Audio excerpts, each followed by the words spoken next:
Citoyennes, citoyens, bonjour et bienvenue dans Dernières Nouvelles des Étoiles, l'émission qui vous résume l'actualité spatiale tous les mardis à 18h. Entre 2004 et 2017, la sonde américaine Cassini a pu étudier pour la première fois le système saturnien depuis l'orbite. Cette présence prolongée a permis de déposer un atterrisseur sur Titan, de mesurer la rotation de la planète géante ou encore de mettre en lumière les caractéristiques étonnantes d'une toute petite lune, Encelade.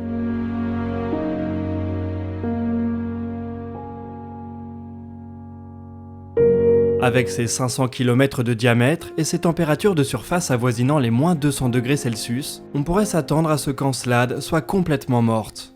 Elle constitue au contraire une des surprises les plus étonnantes qu'a permis de dévoiler la mission Cassini. D'immenses geysers ont pu être photographiés près de son pôle sud. Ils s'élèvent jusqu'à 500 km d'altitude avant d'aller alimenter l'anneau E de Saturne.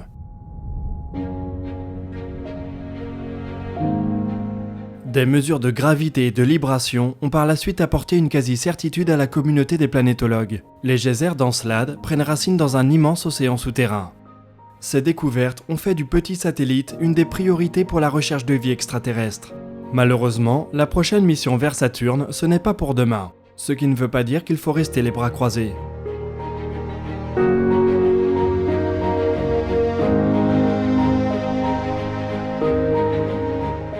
Il y a encore beaucoup de découvertes à faire dans les données de Cassini. En témoigne une étude publiée le 2 octobre par une équipe allemande. Les chercheurs ont mené une analyse très poussée des données d'un instrument de la sonde, son analyseur de poussière cosmique. L'occasion de découvrir de nouvelles signatures chimiques qui étaient jusque-là passées sous les radars.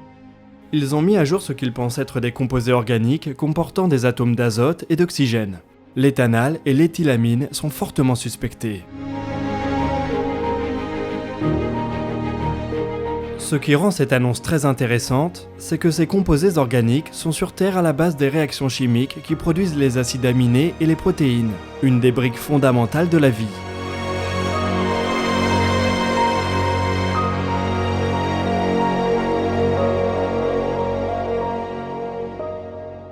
L'équipe qui a annoncé ces résultats est en grande partie composée des mêmes chercheurs qui avaient communiqué la découverte des molécules organiques complexes dans les geysers de la Lune en 2018.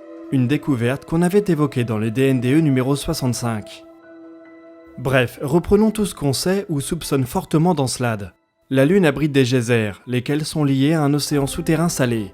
Il contient des composés organiques relativement complexes. Sur sa partie basse, cet océan est en interaction avec un cœur rocheux. On y trouve peut-être des cheminées hydrothermales. Une source d'énergie qui pourrait servir à alimenter les réactions nécessaires à la formation d'acides aminés, de protéines et peut-être plus.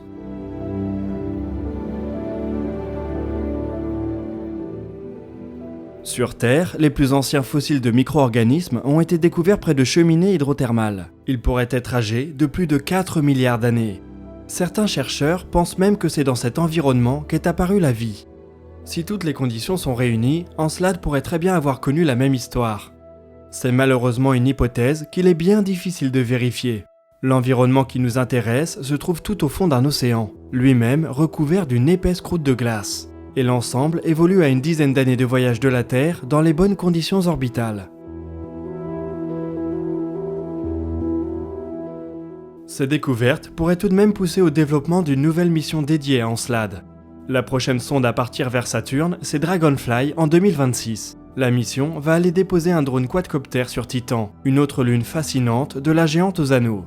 Alors qui sait, peut-être qu'une petite charge utile secondaire pourrait se greffer sur le robot pour aller faire un tour du côté des geysers d'Encelade.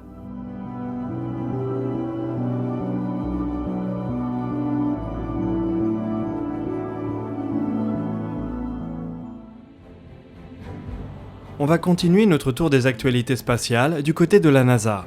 Entre ses futurs grands télescopes, ses sondes attirées dans toutes les directions et le retour de l'homme sur la Lune, l'agence spatiale américaine a du pain sur la planche pour la prochaine décennie.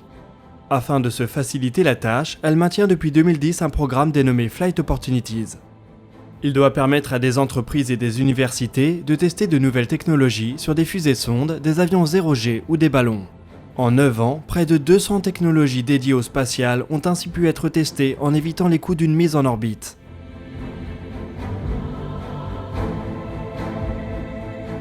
Ce processus permet aussi un développement en itération rapide.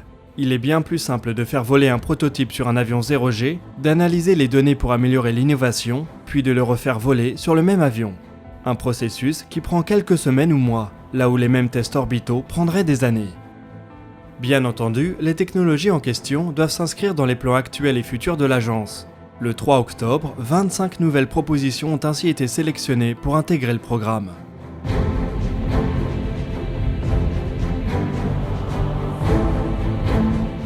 Elle se concentre tout particulièrement sur 2 sujets. Soutenir Artemis, le programme de retour de l'homme sur la Lune, et aider à la commercialisation de l'orbite basse et de l'espace suborbital. Dans les missions qui serviront à soutenir Artemis, on trouve un système de navigation et d'atterrissage lunaire, un système de collecte d'échantillons automatique, une solution d'analyse et de diagnostic pour la santé des astronautes, un système de déploiement de larges panneaux solaires qui s'inspirent des origamis, ou encore un appareil pour améliorer le transfert d'ergols en 0G.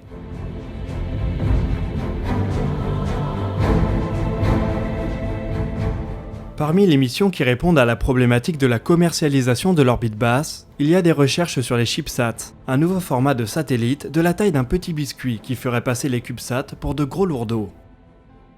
Il y a aussi un système de prévision des turbulences atmosphériques, ou encore une expérience pour la synthèse de produits pharmaceutiques en orbite.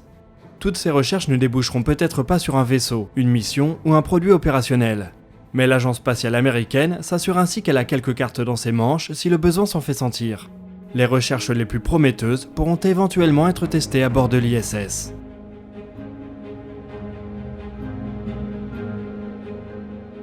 Ce programme est par ailleurs un très bon moyen de supporter l'industrie du vol suborbital privé.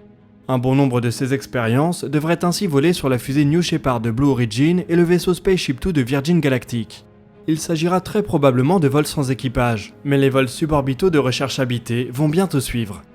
L'armée de l'air italienne vient ainsi de devenir le premier acteur au monde à réserver un vol commercial suborbital pour mener des recherches avec équipage.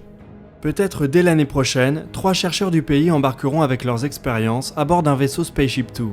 Ils n'auront malheureusement pas le loisir de s'extasier du spectacle de la Terre vue d'en haut. Les précieuses minutes en microgravité devront servir à mener des expériences sur la biologie humaine et sur la chimie de nouveaux ergols. L'agence spatiale américaine pourrait être tentée de suivre l'exemple italien assez rapidement, que ce soit avec Blue Origin ou Virgin Galactic. Et peut-être que d'ici quelques années, les vols suborbitaux de recherche habitée seront monnaie courante.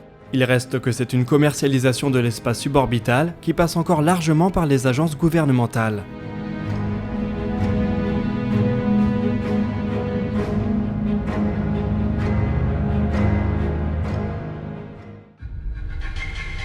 Allez, on va boucler ce DNDE en prenant des nouvelles de quelques missions en cours. Et c'est avec Hayabusa 2 qu'on commence.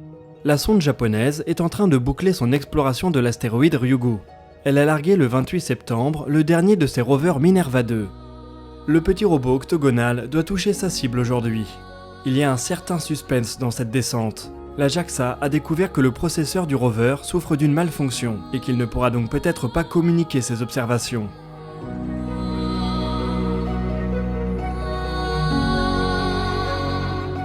Cette partie de la mission reste intéressante car elle permet de tester une méthode de navigation spécifique au corps de très faible masse. Ce largage marque une des dernières grandes étapes de la mission. Hayabusa 2 va encore rester auprès de sa cible jusqu'en décembre avant d'entamer son retour vers la Terre. Elle larguera alors dans l'atmosphère une capsule contenant les 2 échantillons qu'elle a collectés.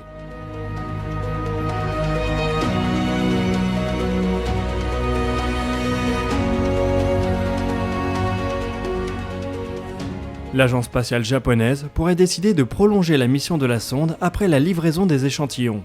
Il lui restera peut-être assez de xénon pour aller visiter un nouvel astéroïde.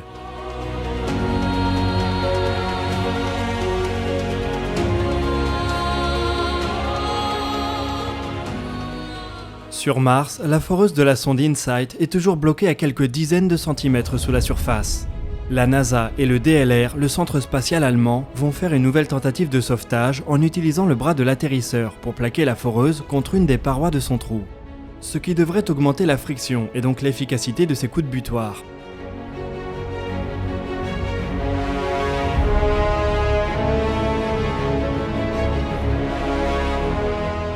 L'autre instrument d'InSight, un sismomètre conçu par le CNES, fonctionne à merveille. Il a déjà enregistré plus de 100 événements sismiques, dont 21 ont été confirmés comme des tremblements de Mars. Ces observations permettent déjà de se faire une idée des propriétés de la croûte martienne. Elle semble être à mi-chemin entre celle de la Terre et celle de la Lune. Une autre observation étonnante vient du magnétomètre associé à SEIS. De mystérieuses pulsations magnétiques ont été détectées à plusieurs reprises autour de minuit, heure locale. Mais on en discutera plus en profondeur dans l'espace commentaire qui sortira dimanche soir.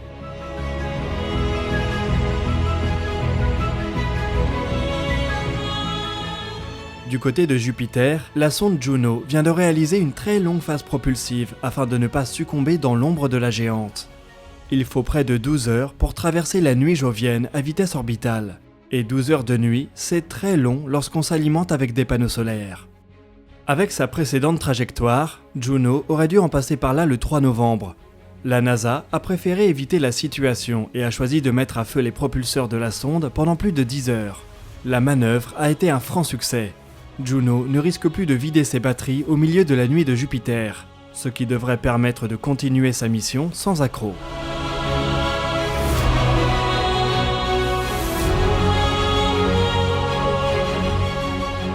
La sonde américaine a tout de même lâché 73 kg de carburant dans la manœuvre, mais on n'a rien sans rien. Juno va continuer à étudier Jupiter jusqu'à l'été 2021. Elle plongera alors dans l'atmosphère de la géante gazeuse, façon Cassini, pour éviter les risques de contamination avec ses nombreuses lunes.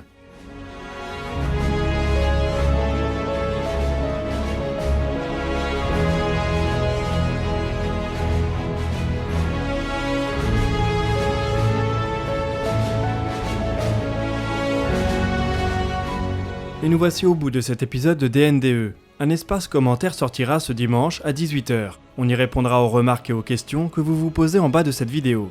Si vous souhaitez approfondir certains sujets, n'hésitez pas à consulter les sources dans la description. Vous y trouverez également des liens pour nous suivre sur les réseaux sociaux. Quant à nous, on se retrouve jeudi à 18 h pour un dossier de l'espace. D'ici là, citoyennes, citoyens, portez-vous bien.